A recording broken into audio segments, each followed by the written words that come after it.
মিথ্যে কথা বলছে বিজয়। আমি মিথ্যে কথা বলছি? তাহলে সব গ্রামবাসীকে জিজ্ঞেস করো, নটবরকে জিজ্ঞেস করো। নটবর, তুমি বলো কি হয়েছিল? কাকা, বিজয় একদম সত্যি কথা বলছে।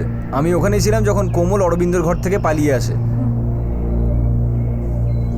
আমি বলছি না, এরা সবাই চোট বেঁধেছে, আমাকে হিংসা করে, এরা সবাই আমাকে শেষ করতে চায়, ষড়যন্ত্র করছে আমার বিরুদ্ধে। আচ্ছা ঠিক আছে, যদি আমরা এর বিরুদ্ধে ষড়যন্ত্র করে থাকি কাকা, এর বউকে জিজ্ঞেস করে নাও। বৌদি তো বাড়িতেই ছিল।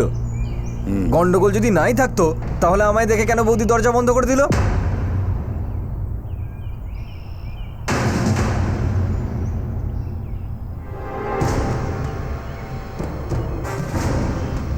কি হয়েছে অঙ্কিতা বৌদি? অঙ্কিতা বৌদি আমাকে দেখে দরজা এই জন্য বন্ধ করে দিয়েছিল কারণ উনি জানতেন যে ঘরের ভিতরে কি কাণ্ড হয়েছিল।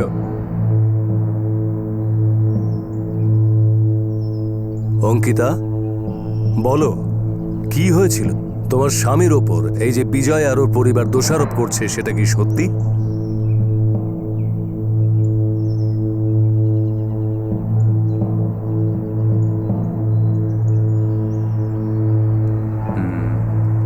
অঙ্কিতা, ওরা কি সত্যি বলছে?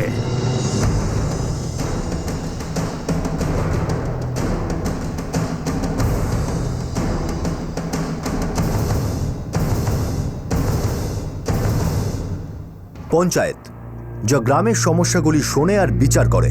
সেই দিন পঞ্চায়েত ওই গ্রামেরই অরবিন্দ রামপুরিয়ার বিরুদ্ধে ওঠা অভিযোগের কথা শুনেছিল, যে অভিযোগ বিজয় কিশোরবাণী আর তার স্ত্রী করুণা করেছিল।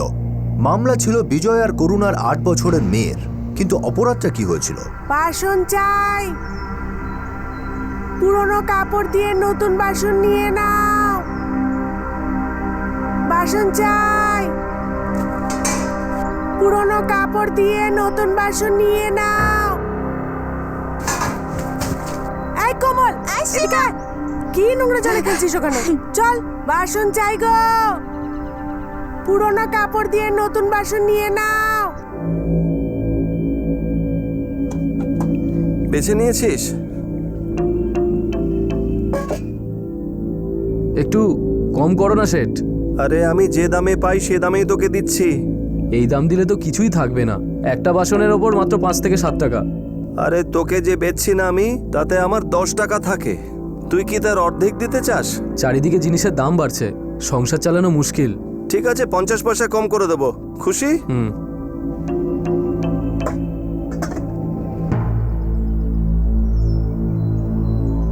আজ সকাল থেকে তো এই কটাই শাড়ি আরো পেয়েছি। নতুন বাসন নিয়ে এসেছি, মনে হচ্ছে দুপুরবেলাটা গেলে ভালো কাপড় পেয়ে যাব। মা, হ্যাঁ আমি এই ফ্রকটা রাখি যেটা ওই বাড়ি থেকে পেয়েছি। না সোনা, তুই অন্যদিন রেখে দিস। আজ আমরা একটু কাপড় কম পেয়েছি না, আমাদের ওই বেচেই কাজ চালাতে হবে। নে। তোমরা রুটি খেয়ে চলো, আমি কাপড় নিয়ে আসছি।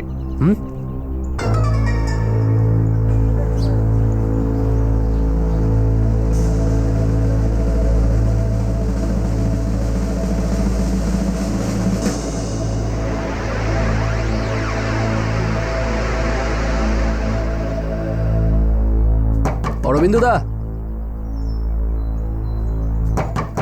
অরবিন্দ দা। আরে এসো ভাই বিজয়, দেখি আজ কি এনেছো। হ্যাঁ, ভালো কাপড় এনেছি অরবিন্দ দা।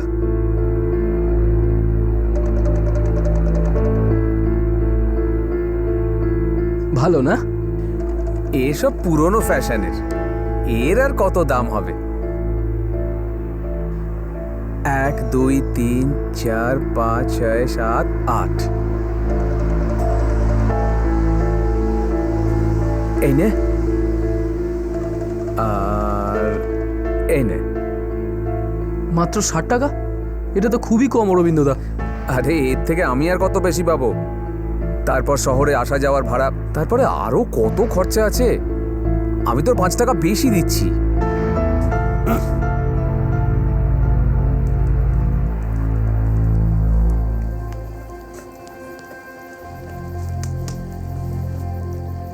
সারা দুপুর ধরে 3টে পাড়ায় ঘুরেছি, তারপর গিয়ে এই 4টে জামা পেয়েছি।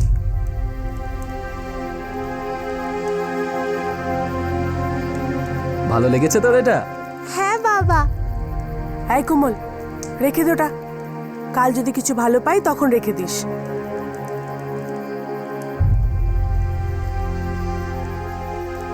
আরে এটা তো খুব সুন্দর। আরে ওই মহিলাটাই বাসনের জন্য এত মাথা খারাপ করলো যে তারপর তো গিয়ে এই শাড়িটা আমি পেলাম। এটার জন্য তো একদম 60 টাকা পাবোই। তোমার এই অরবিন্দ ভাই এতগুলো টাকা দেবে নাকি? যদি কম দেয় না তাহলে ওকে বেচবই না। যদি অরবিন্দ কাকে এটার জন্য 60 টাকার কম দেয় না তাহলে দিবি না, ফিরিয়ে নিয়ে আসবি। ঠিক আছে বাবা। আর তারপর সোজা মায়ের কাছে চলে যাবি। হ্যাঁ আমি ওই 4 নম্বর গলিটায় থাকবো। ঠিক আছে মা।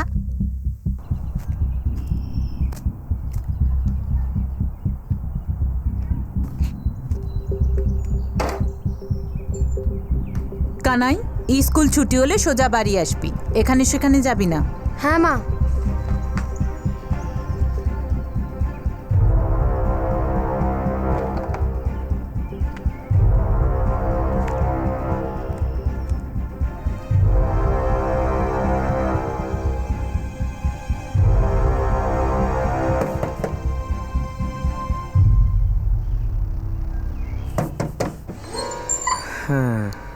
অরবিন্দ কাকা, বাবা এই শাড়িটা পাঠিয়েছে বেচার জন্য। কত টাকা দেবে এটার? কত চাই? বাবা তো বলেছে কম করে 60 টাকা। ব্যাস 60 টাকা? আমি 60 টাকার সঙ্গে একটা ভালো জিনিসও দেবো। আয় ভেতরে আয়।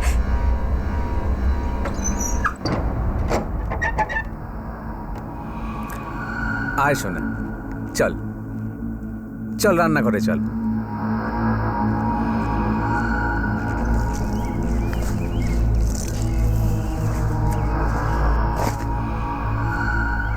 আয় শোনা।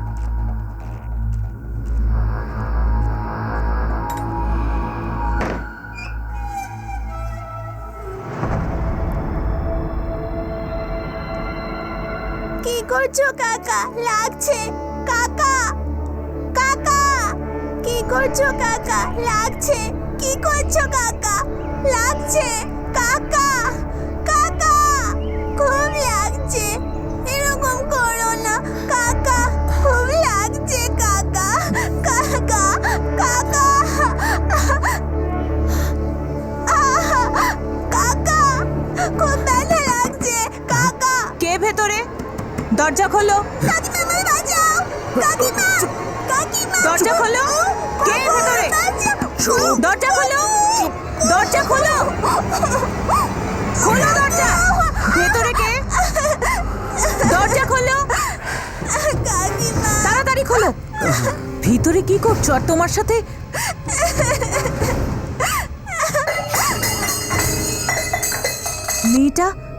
মেয়েটার সাথে কি করছিলে তুমি? কিছু না, কিছুই করিনি আমি।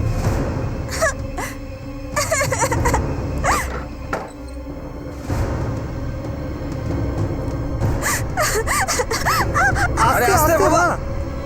অরবিন্দ কাকা আমায় মেরেছে। আরে কোমল মা, শোন তো, কি হয়েছে? কি হয়েছে অঙ্কিতা বৌদি? অঙ্কিতা, এটা কি সত্যি যে তোমার স্বামী অরবিন্দ এই বাচ্চাটার সাথে জবরদস্তি করার চেষ্টা করেছিল? এ সমস্ত মিথ্যে, মন করা গল্প বলছে ওরা। আরে এ মাত্র 8 বছরের একটা বাচ্চা মেয়ে, ও তো ঠিক করে বলতেও পারবে না ওর সঙ্গে কি হয়েছে। আর আপনারা তো সবাই বড়, আপনারা তো বুঝতেই পারছেন ওই বাচ্চাটার সঙ্গে এই লোকটা কি করার চেষ্টা করেছে। কি হয়েছে কোমল? কাঁদছিস কেন তুই? অরবিন্দ কাকা আমায় খুব মেরেছে। কেন? আমি জানি না। তুই কিছু করেছিস কি? আমি কিছু করিনি, আমি শাড়ি বেচতে গেছিলাম, বললো 60 টাকার সাথে আরো টাকা দেবে আমায়। রান্নাঘরে নিয়ে গিয়ে দরজা বন্ধ করে আমায় খুব মেরেছে।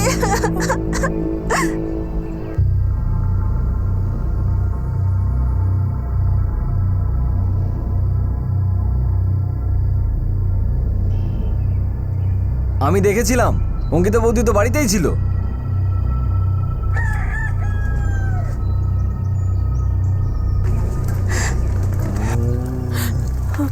কোমল ভেবেছে ওকে মারছিল। ও কি করে ভাববে যে ওই লোকটা ওর সাথে অন্য কিছু করার চেষ্টা করছিল। ও আমাকে এই কথাও বলেছে যে ওই লোকটা ওকে কোথায় কোথায় মারছিল।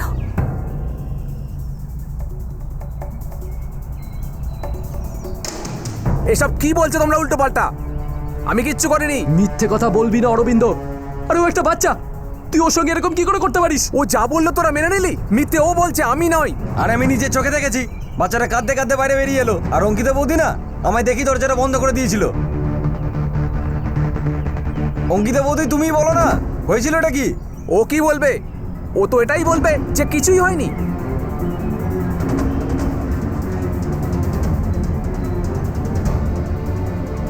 চলো, আমাকে বিরক্ত করো না, যাও এখান থেকে। আয় আয় বাবা। বিজয়, এই ব্যাপারটা পঞ্চায়েতকে জানাতেই হবে। হ্যাঁ একদম। ওর যে বউটা, ও সব কিছু ঠিকঠাক করে জানে। ও নিশ্চয়ই কোমলের সঙ্গে উল্টো পাল্টা কিছু করার চেষ্টা করেছে। আর আজকে কোমল ছিল, কালকে গ্রামের অন্য কোনো বাচ্চা মেয়ের সাথে এই ঘটনাই ঘটতে পারে। আমি কোমলের সঙ্গে কিচ্ছু করিনি। আমি তো ওকে শাড়ির টাকার সঙ্গে সঙ্গে একটা বাসনও দিতে চেয়েছিলাম। এরা সব মিথ্যে গল্প বলছে। অঙ্কিতা, আমরা তোমার উত্তর শোনার জন্য অপেক্ষা করছি। আমার স্বামী মিথ্যে বলছে।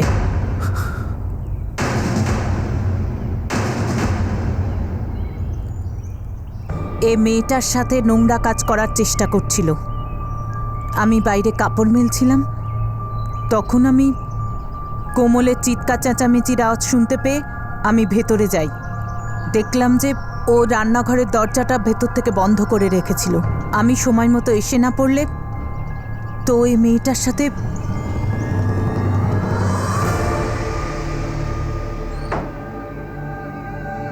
কি হয়েছে মা? চুপ, একটাও কথা বলবি না। কি হয়েছে মা? বাবা তোমাকে কি বলতে বারণ করলো? অরবিন্দ রামপুরিয়া, ভীষণ লজ্জার কথা এটা। তুমি একজন 11 বছর বয়সের ছেলের বাবা, তবু তুমি একজন 8 বছরের মেয়ের ছেলে মানুষের সুযোগ নিয়েছো। এটা কোনো ছোটখাটো মামলা নয় যেটাকে ছোট মনে করে মাফ করে দেওয়া যায়। আপনারা ওকে যা সাজা দেওয়ার দিন, কিন্তু আমার এই ছোট্ট মেয়েটার ব্যাপারে ভাবুন কিছু। সবাই জেনে গেছে ওর সঙ্গে কি হয়েছে, আর এই কথা চেপে থাকবে না, ছড়িয়ে পড়বে। আর তারপর ওর সঙ্গে কে বিয়ে করবে?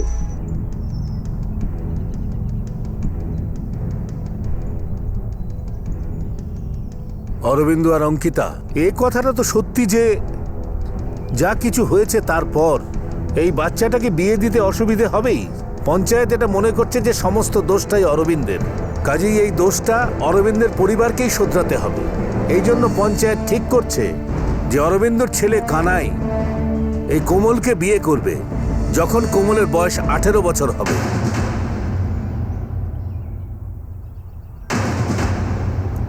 এটা তো অন্যায়।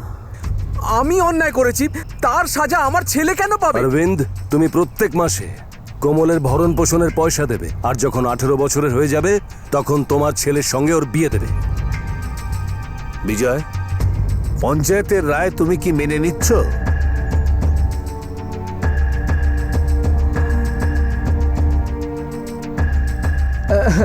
আমি রাজি, আপনারা যা বলবেন। না, আমি মানবো না। অন্যায় আমি করেছি, আমার ছেলে নয়। যদি বিয়ের কথাই ওঠে তো যখন এর 18 বছর বয়স হবে তখন আমি বিয়ে করবো একে। আরে কি হচ্ছে সব? আরে আরে কি বলছে সব? কি বলছে? আরে তুই পাগল হয়ে গেলি? আরে তুই এখন নিজে 42 বছর, আর 10 বছর পর তুই 52 হয়ে যাবি। আমার বিয়ের থেকে 3 গুণ বয়স বেশি। সে যাই হোক, আমার ছেলে তোর মেয়েকে বিয়ে করবে না। অরবিন্দ, পঞ্চায়েত তার রায় দিয়ে দিয়েছে। তোমাকে 5 দিন সময় দেওয়া হলো, তারপর কথা হবে। পঞ্চায়েত পুরো গ্রামের মানুষকে এই কথা জানাচ্ছে, যতক্ষণ না অরবিন্দ রামপুরিয়া পঞ্চায়েতের এই রায় মানতে রাজি না হচ্ছে ততদিন পর্যন্ত এই গ্রামের মানুষ ওর সঙ্গে কোনো সম্পর্ক রাখবে না। অঙ্কিতা, তুমি সাহস দেখিয়েছো, সত্য বলেছো। এই জন্য পঞ্চায়েত তোমার নিজের জিনিস নিয়ে বাপের বাড়ি যাওয়ার হুকুম দিচ্ছে। আর যতদিন না অরবিন্দ রামপুরিয়া পঞ্চায়েতের রায় মানতে রাজি না হয় ততদিন তুমি তোমার বাপের বাড়িতেই থাকবে। আর আজকের পর এই মামলায় 5 দিন পরই কথা হবে। চলো এবার চলো।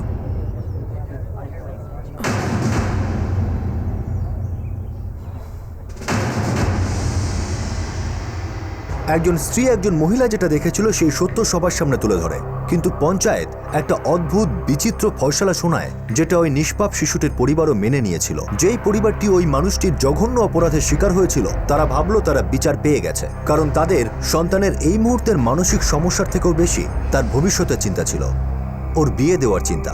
কারো মনে কি এটা আসেনি যে ওই বাচ্চাটির মধ্যে এই মুহূর্তে কি চলছে, আর এই ফয়সালা তার উপর কি জঘন্য প্রভাব ফেলতে পারে?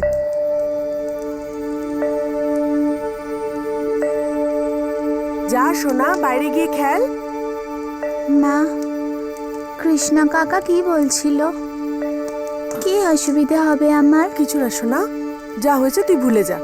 ওই কথাটা তুই আর ভাবিস না। যখন তুই বড় হয়ে যাবি না, তখন সব ঠিক হয়ে যাবে। আমার বিয়ে কি কানাইয়ার সাথে হবে? হ্যাঁ সোনা।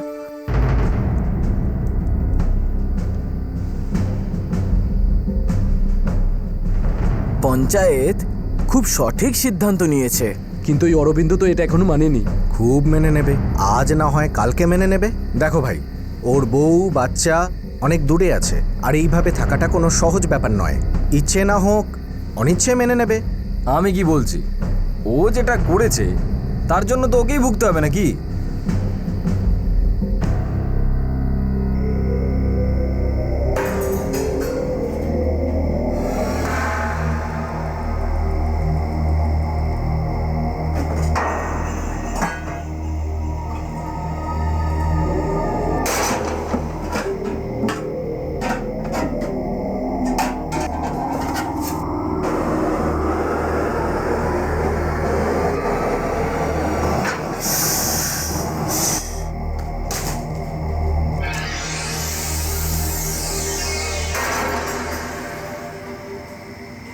আমরা দিদার বাড়ি কতদিন থাকবো মা?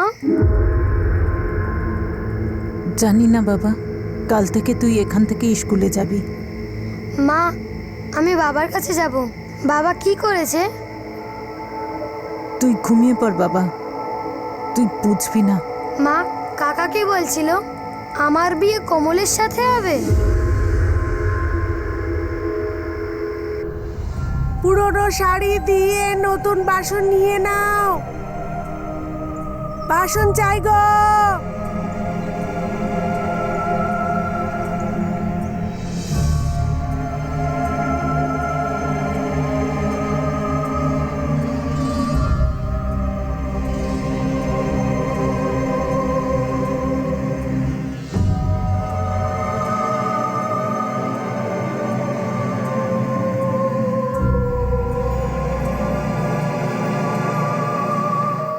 শোনো, এটা যে কোমলের সাথে হয়েছে না, তার জন্য খুব উদাস হয়ে গেছে। আমি জানি, এখন যা হয়েছে সেটাকে তো আর পাল্টানো যাবে না। 5 দিন হয়ে গেল, কালকে আবার পঞ্চায়েত বসবে। এখন অরবিন্দ মানলেই ভালো। গ্রামের সবাই বলছিল ও মেনে নেবে। আস্তে আস্তে সব ঠিক হয়ে যাবে। এই যে ওর ভবিষ্যতের সব কথা হচ্ছে না, এই যে ওর বিয়ের কথা হচ্ছে, এইসব শুনে শুনে না ও খুব কিরম একটা হয়ে গেছে। আমার মনে হয় যে ওকে কাল পঞ্চায়েতে না নিয়ে যাওয়াই ভালো। ঠিক আছে, কালকে ওকে বাড়ি রেখেই আমরা যাব।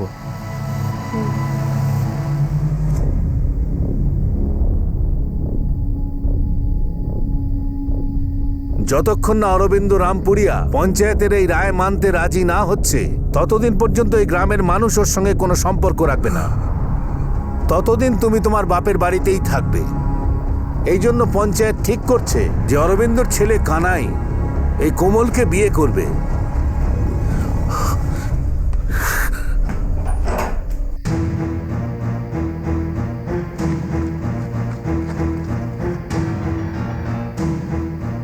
এই যে অরবিন্দ, কোথায় যাচ্ছ? আমার কথা সারা গ্রামকে বলা জরুরি নয়। 5 দিন পুরো হয়ে গেছে, মনে আছে তো? কালকে পঞ্চায়েত ডেকেছে। আমার মনে আছে, সব মনে আছে। আমাকে কিচ্ছু মনে করানোর দরকার নেই।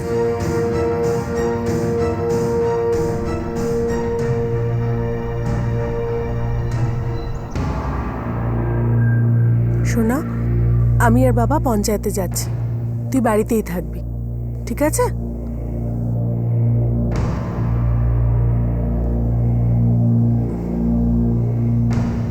চলো।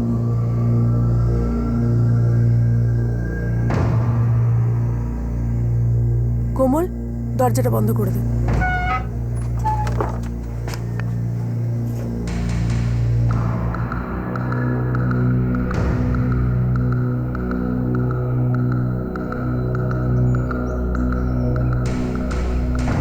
অঙ্কিতা, অরবিন্দ কোথায়?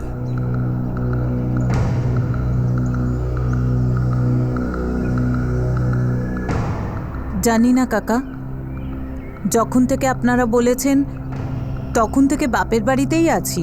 কাল রাতেও কোথায় যেন যাচ্ছিল, মনে হচ্ছে পালিয়ে গেছে। পঞ্চায়েত ওকে 5 দিন ভাববার সময় দিয়েছিল, আর আমরা 10 মিনিট অপেক্ষা করব। আর ও যদি না আসে তাহলে যে রায় আমরা শোনাবো সেটাই ওকে মানতে হবে।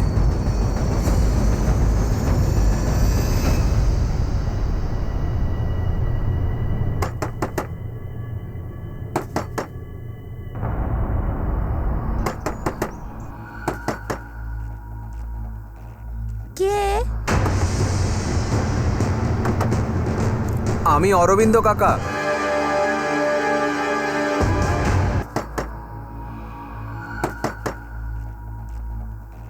কে?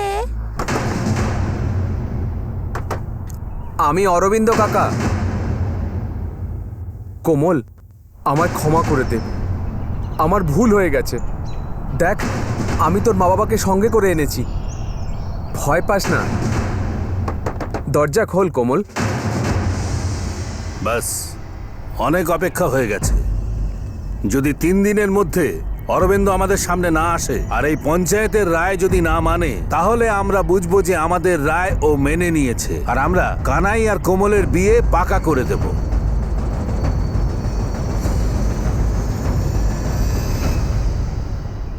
একেবারে ঠিকই। হ্যাঁ হ্যাঁ, সেটাই তো বলছিলাম। এলো না কেন?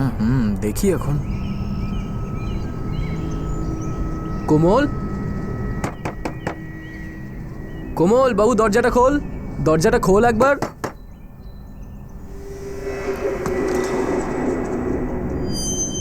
কোমল, দরজা খোল। কোমল, সোনা, দরজা খোল। কোমল, মা, মা। কোমল, কি হলো? দরজা কোমল। খোল। কি হয়েছে কোমল? কোমল, দরজা খোল। কোমল, কোমল, কি হলো? দরজা খোল। কোমল, দরজাটা খোল বাবা। কোমল, দরজা খোল, দরজা। এই, ধরো আমাকে। অরবিন্দ, অরবিন্দ। কোমল, সোনা। কোমল, আরে এই লোকটা তো জানোয়ারেরও কথা। এত বলার পরে এরকমটা করলো কি করে?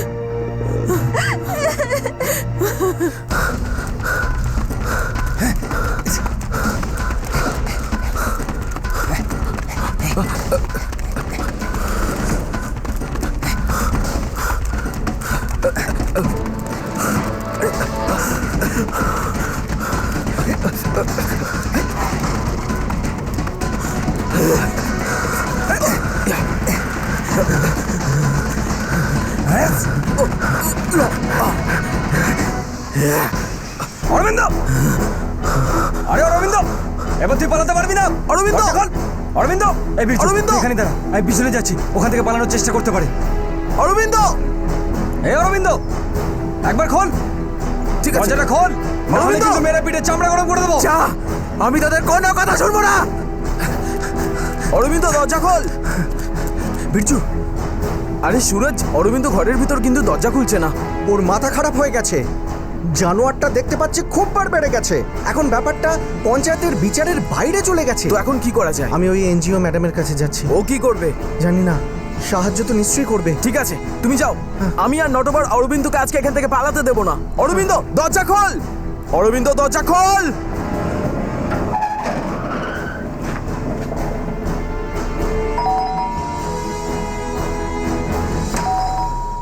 হ্যাঁ, ম্যাডাম আছেন? হ্যাঁ আছে। কি ব্যাপার? সাহেব, ওনার সাথে একটু জরুরি কথা ছিল।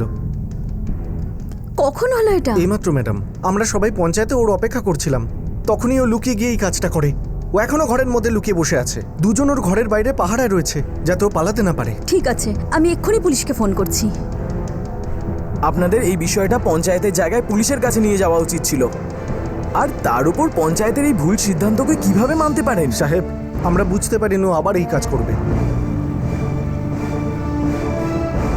অরবিন্দ, দরজা খোল! দরজা খোল অরবিন্দ!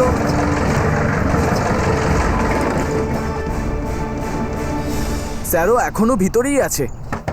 অরবিন্দ, দরজা খোলো অরবিন্দ, পুলিশ এসেছে। অরবিন্দ, আমরা কিন্তু দরজা ভেঙে ফেলবো। দেখো, ওই গ্রামের লোকেরা জোর করে ওই মেয়ের বিয়ে আমার ছেলের সঙ্গে দিতে পারে না। অরবিন্দ, আমি শেষবারের মতো বলছি, দরজা খুলে দাও।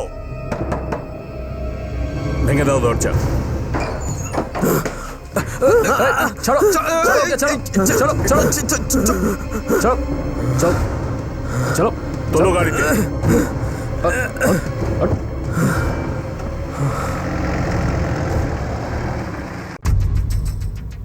আপনারা এই বিষয়টাকে নিজেদের হাতে কিভাবে নিতে পারেন? এই বিষয়টার সামান্যতম গুরুত্ব জানেন আপনারা? দেখুন প্রবীণবাবু, আপনার স্ত্রী একটা এনজিও চালায় যেটা পড়াশুনোর বিষয়টা দেখে। আপনারা এই গ্রামের আদব কায়দা রীতি রেওয়াজের ব্যাপারে কিচ্ছু জানেন না। এই বিষয়টা কি করে মেটানো যায় আর গ্রামে শান্তি কি করে বজায় রাখা যায় সেটা আমরা খুব ভালো করে জানি। আপনাদের নিয়মের জন্য দেখুন কি হয়েছে ওই বাচ্চার সাথে।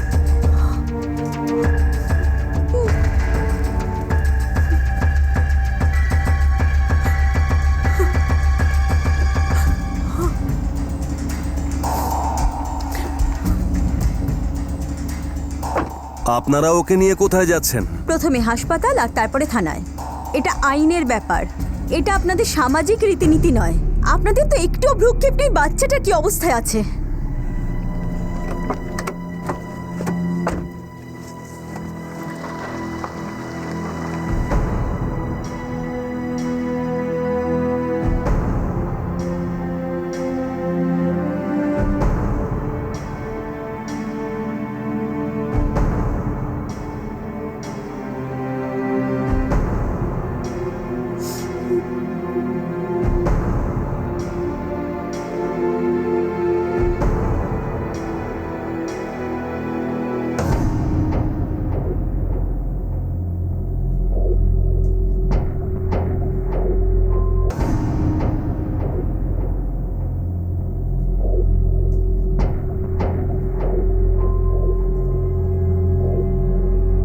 প্রাথমিক পরীক্ষা দেখে তো এটাই মনে হচ্ছে যে মেয়েটির সাথে সেক্সুয়াল হ্যারাসমেন্ট মানে যৌন নির্যাতন হয়েছে।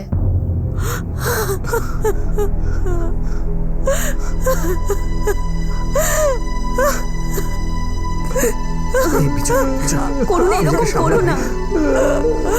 করুণা, বিজয়, বিজয় সামলা নিজেকে।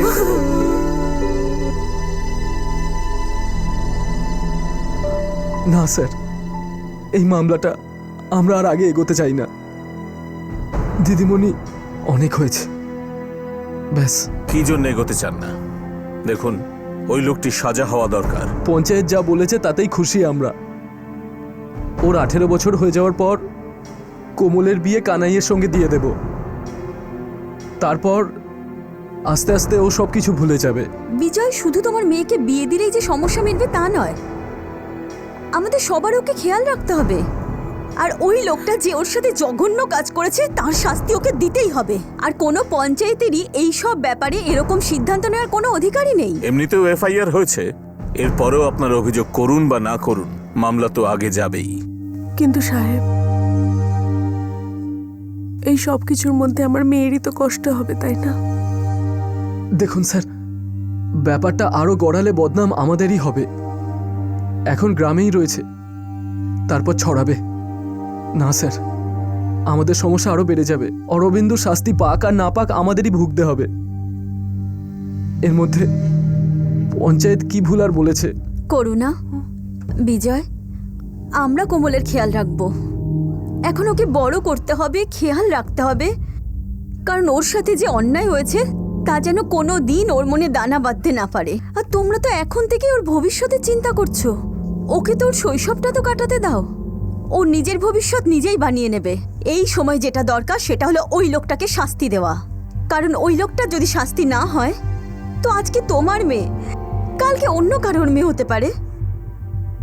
শাস্তি দেওয়ার জন্য দেশের আইন আছে, কোনো পঞ্চায়েতের নেই। আর পঞ্চায়েতের এরকম অদ্ভুত মীমাংসায় কারোর কোনো দিন ভালো হতে পারে না। আমি যা করেছি করেছি, কিন্তু পঞ্চায়েতকে এই ক্ষমতা কে দিল যে আমার অপরাধের সাজা আমার ছেলেকে দেয়? আমার ছেলে ওই মেয়েটাকে কেন বিয়ে করবে? মাথা আমার খারাপ হয়েছিল, ভুল আমি করেছিলাম, তো শাস্তি তো আমারই পাওয়া উচিত। আর এতে আমার কোনো আপত্তিও ছিল না। আমি তো বলেছিলাম যে আমি ওর খেয়াল রাখবো, ওর 18 বছর হলে আমি ওকে বিয়ে করে নেব। কিন্তু এরা তো আমাকে এক ঘরে করে দিল, এর উপরে আমার বউ ছেলেকে আমার থেকে আলাদা করে দিল, আমার জীবনটাকে নরক বানিয়ে দিল। ওদের শিক্ষা তো দেওয়ার ছিল না? বাচ্চা মেয়েটা, ওর কি দোষ ছিল? ওই বাচ্চাটাকে সাজা দিয়ে তুই কাকে শিক্ষা দিতে চেয়েছিলি? তোর ছেলে ওই মেয়েটার থেকে সামান্য বড়। যখন ও জানতে পারবে যে ওর বাপ কি করেছে, ওর মনের মধ্যে কি হবে কিছু আন্দাজ আছে তোর?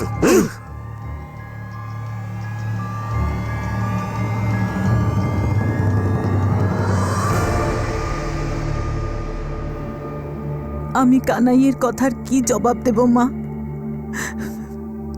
কি বলবো ওকে যে ওর বাবা কি করেছে? আমি এরপরে ওই লোকটার সাথে কি করে থাকবো মা?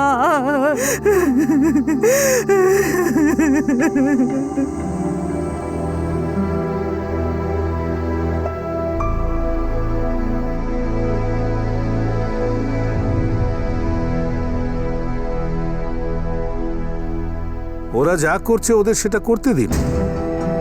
আমরা তো ব্যাপারটা মেটাতে চেয়েছিলাম আর দোষীকে শাস্তিও দিতে আর চেয়েছিলাম। বাকিটা কোমলের মা বাবা জানে, ওদের বাচ্চা, ওদের ভবিষ্যৎ, ওদের মাথা ব্যথা। একদম ঠিক বলেছেন আপনি।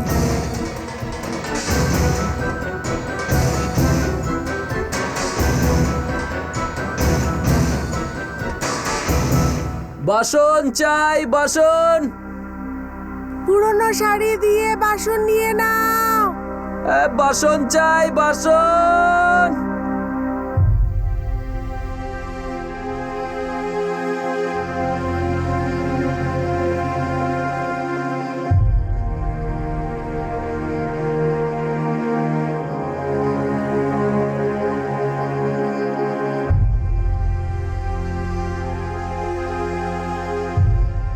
অরবিন্দ রামপুরিয়ার বিরুদ্ধে 12 বছরের কম বয়সের মেয়েকে ধর্ষণ করার জন্য আইপিসির ধারা 376 সাবসেকশন 2F লাগানো হয়েছে।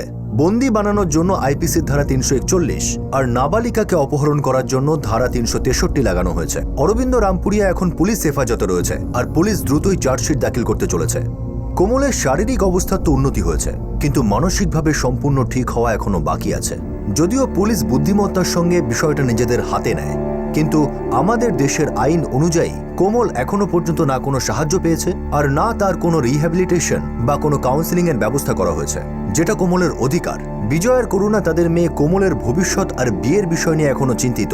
তারা এখনো চায় যে কোমল আর কানাইয়ের বিয়ে হয়ে যাক, কারণ তাদের ভয় যে যেটা হয়েছে সেটা এই গ্রামের মানুষরা কখনো ভুলতে পারবে না। এই পঞ্চায়েত, এই খাপ আর এই বাকি কিছু সংস্থা প্রায়শই এরকম অদ্ভুত আর বিচিত্র সব ফরমান শোনায়, যেগুলো এই ধরনের মানসিক দুর্বলতাকে আরো ইন্ধন যোগায়। এটা ভাবাও একটা অসুস্থ মানসিকতার লক্ষণ যে নির্যাতিতার বিয়ে তার উপর নির্যাতনকারী ব্যক্তির ছেলের সঙ্গে দেওয়া হবে।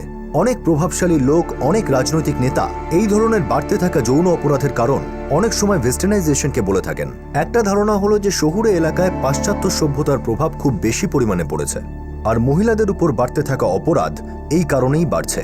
শহুরে এলাকায় এই ধরনের যৌন অপরাধের মামলা বেশি পরিমাণে দাখিল হয়, যেখানে গ্রামীণ এলাকায় পুরুষ প্রধান সমাজ আর তার দমনের কারণে প্রায়শই এই ধরনের অপরাধ সামনে আসে না।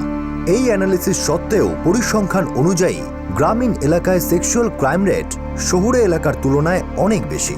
একটা রিসার্চ অনুযায়ী গত 25 বছরে ধর্ষণের মামলায় যতগুলো সাজা ঘোষণা হয়েছে তার মধ্যে 75% মামলাই দেশের গ্রামীণ অংশের অন্তর্ভুক্ত। তাহলে কি এর জন্য ওয়েস্টার্নাইজেশনই দায়ী, নাকি এই ধরনের শোষণ আর দমন দায়ী যা আমাদের সমাজকে ঘুণের মতো কুড়ে কুড়ে খাচ্ছে? আপনাদের সাথে আবার দেখা হবে ক্রাইম পেট্রোল 10 থেকে আরো একটা নতুন কেসের সঙ্গে। ততক্ষণ নিজের খেয়াল রাখবেন, সুরক্ষিত থাকবেন আর মনে রাখবেন, বিষয়টি গ্রাম বা শহরের নয়, বিষয়টি পুরুষদের মহিলাদের সম্পর্কে চিন্তাধারার। জয় হিন্দ।